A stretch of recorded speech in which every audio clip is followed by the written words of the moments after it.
Hi, it's Ronald, the Rules Lawyer, and my coverage of the Player Core 2 classes continues. The next one in the alphabet is the Monk. I am a lawyer who runs tabletop role-playing games. My preferred system is Pathfinder 2e. Support my Patreon. It allows me to continue this channel. I don't make money as a lawyer. For more info on why, see this video whose thumbnail is on the screen. Supporting my Patreon gives you ad-free early access to most of my videos and exclusive content. This is going to be my shittiest video ever, because the Remastered Monk doesn't have a whole lot of changes. However, I am still going to cover an important buff to the class and a nerf to the archetype. This also gives me more time to work on the Remastered Oracle, which there's a lot to say about. The Monk is our fast and mobile and defensive martial, and if there was one word I would choose to describe it, it would be fluidity. Flurry of Blows lets them make 2 strikes with a single action that frees up their action economy to do more things like run around the battlefield, or do things with their hands, which are probably free because of their fighting style. Things like athletics maneuvers. Feats can give you stances that you can enter into and switch between to change your fighting style. And you can have access to mystical chi abilities. They renamed them from ki to chi. There weren't many complaints about the Monk before, so I guess this is indication of a good job by Paizo. If you're interested, I did a 3-part series covering the Monk and highlighting it as a great class that showcases the system.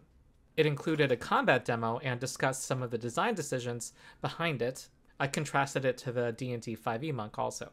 Because not much has changed in the remaster, these videos are still relevant, and I'll link to them in the video description. Changes to class features. First, you can take stances as a monk, and there is additional language added to the stance trait that says that you can now dismiss a stance. That language was not there before. You had to enter a different stance in order to end your current stance before.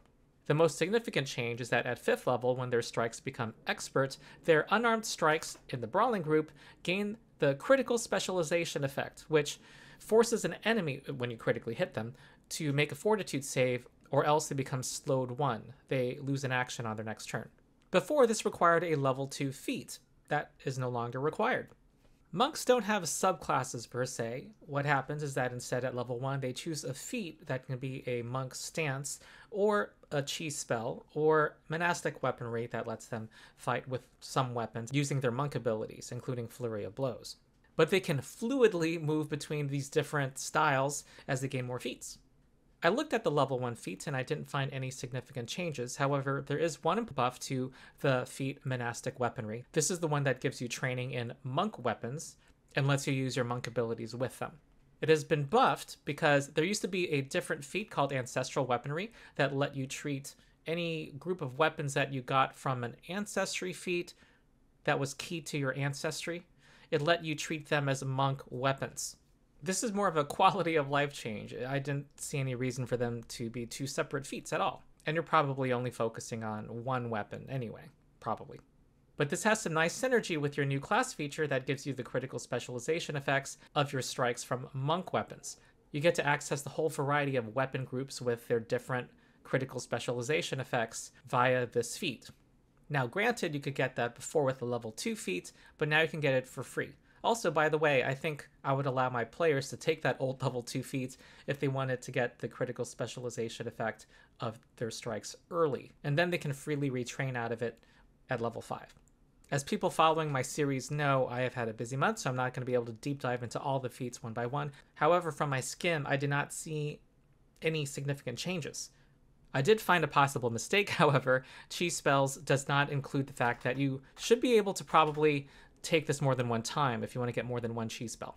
However, I will highlight one new level 20 feat that is pretty awesome. It's called Godbreaker.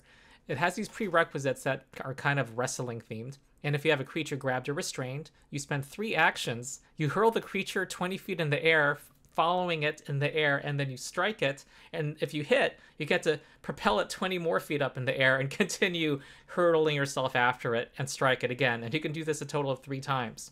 In the meantime, you're grabbing it the entire time, and if you connect with all 3 of your blows, you immediately grab the creature again and bring it crashing to the ground, dealing more damage to it, plus falling damage, and you land on your feet adjacent to it, still grabbing them, and you take no damage from the fall.